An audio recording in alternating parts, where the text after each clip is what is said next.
Good day, everyone, and welcome to another edition of Estimating Using Compatible Numbers. That's right, today we're going to be talking about how compatible numbers can help you check your work and make life easier. So, what are compatible numbers? Well, take a look at this. What if I asked you what 3 times 8 and 91/100ths is? Now that's a little more difficult to do inside your head because of the decimal.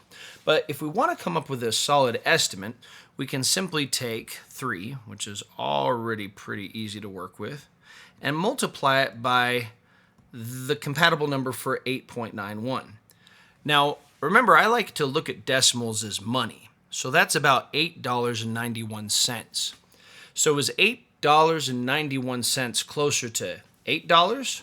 Or is it closer to $9? Well, we know that it would be closer to $9. So that leaves me 3.9, which we know is 27. And 27 is going to be pretty close to the correct answer. So you know that if you get too far away from 27, you might want to recalculate when you actually solve the problem. Let's do another example. What if I were to take 8.43 and multiply it by 7? Well, once again, I look at this as money. This is $8.43.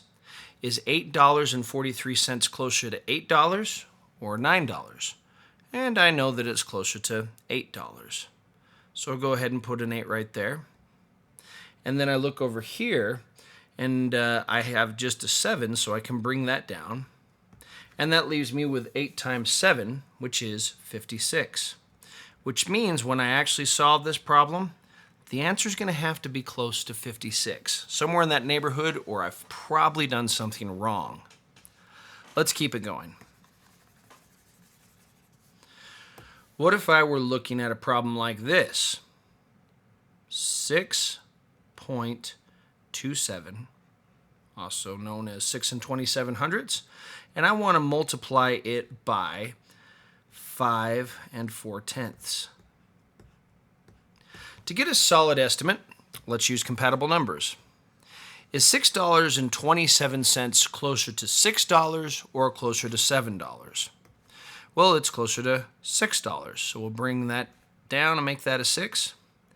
And then ask the same question over here. Is $5.40 closer to $5 or $6? And we know that it would be closer to $6, which means our estimate would have to be, I'm sorry. This is why you double check your work. $5.40 is actually closer to $5. Whew, good thing I caught myself.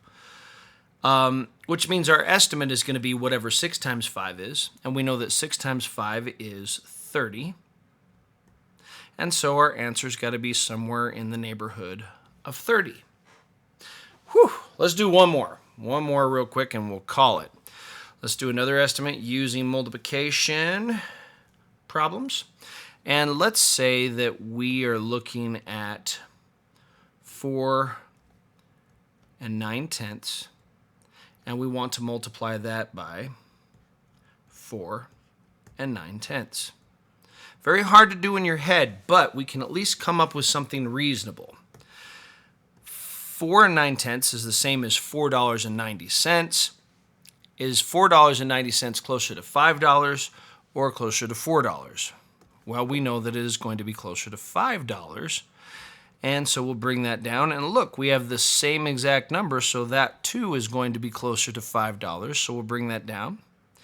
And then our estimate will be whatever 5 times 5 is, and we know that 5 times 5 is 25.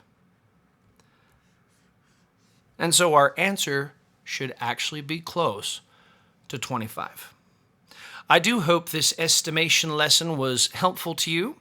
Best of luck with all your future endeavors, and take care, y'all. Use those compatible numbers like a champ to make sure that your answers are reasonable, and